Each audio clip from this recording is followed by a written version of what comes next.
2025 թվականի օգոստոսի 8-ից հետո, երբ ԱՄՆ նախագահ Դոնալդ Թրամփի միջնորդությամբ Հայաստանի եւ Ադրբեջանի ղեկավարները նախաստորագրեցին երկու երկրների միջև խաղաղության համաձայնագիրը եւ դրանով հանդերձ սկիզբ դրվեց TRIP նախագծին, աշխարհաքաղաքական առումով տարածաշրջանում նոր իրողություններ ձևավորվեցին, տնտեսական նոր հնարավորությունների հորիզոն բացելով ոչ միայն Հայաստանի, Ադրբեջանի, այլ շահագրգիռ բոլոր կողմերի համար, հաշվի առնելով այն հանգամանքը, որ այն կարող է առևտրատնտեսական առումով կապող հանգույց դառնալ Արևմուտքի եւ Ասիայի միջև։ Այս մասին ասում է ԱՄՆ Ատլանտյան խորհրդի կայքում տպագրված հոդվածում, որում ներկայացվում է խորհրդի Եվրասիա կենտրոնի տնօրեն Էնդրյու Դանիերի եւ Թուրան հետազոտական կենտրոնի տնօրեն Ժոզեֆ Էփսթայնի վերլուծությունները։ Ըստ նրանց TRIP-ի ազդեցությունը տարածաշրջանի վրա աշխարհաքաղաքական եւ տնտեսական հսկայական ազդեցություն կարող է ունենալ, եւ այս նախագծով ԱՄՆ-ն կարող է դառնալ Հայաստանի եւ Ադրբեջանի միջև անվերջանալի պատերազմները զսպող եւ հարևան երկու երկրների իրական ինքնիշխանությունը ապահովող գործոն։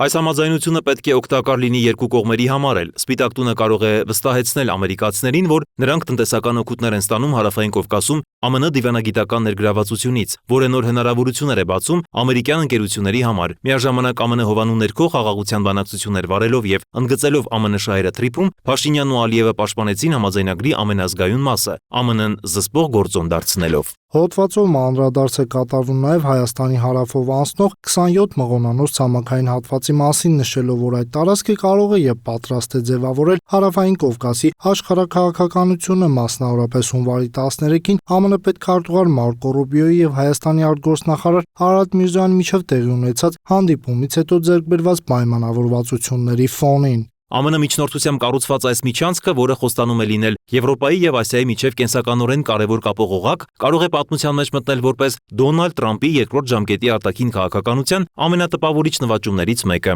Կենտրոնի աշխատակիցների վերլուծության համաձայն TRIP-ը միաժամանակ հնարավորություն ստեղծեց վերացնելու երկրում ռուսական լծակները եւ ապահովելու իրական խաղաղություն։ Ռուսական ազդեցությունը անվնաս մեղմելու միակ տերությունը այսօր ԱՄՆ-ն է։ Հոդվածի համաձայն Հայաստան-ԱՄՆ հարաբերությունների խորացումը եւ Հայաստան-Ադրբեջան հարաբերությունների կարգավորումը տեղի ունենում այն փուլում, երբ Հայաստանը պատրաստվում է առաջիկա խորհրդարանական ընտրություններին, իսկ այդ ընթացքում Ռուսաստանը հիբրիդային հարձակման շրջանակներում ակտիվանում եւ ակտիվացնում է տեղում իր ուժերին, որպեսզի Փաշինյանի իշխանությունը ավելի խոցելի դառնա ընտրություններից առաջ եւ ի վերջո տապալվի։ 26 թվականին նախատեսված խորհրդարանական ընտրությունների հետ մեկտեղ Փաշինյանը պետք է ցույց տա, որ խաղաղության եւ արևմուտքի հետ կապեր ստեղծելու իր ջանքերը պսակվել են հաջողությամբ։ Հիշեցնենք, որ Հայաստանի Հանրապետության արտգործնախարարի եւ ԱՄՆ պետքարտուղարի միջև ձեռք բերված պայմանավորվածությունների եւ հրապարակված 12 էջանոց փաստաթղթի համաձայն TRIP-ի բիզնես նախագծում Հայաստանը ունենալու է 26% մասնաբաժին,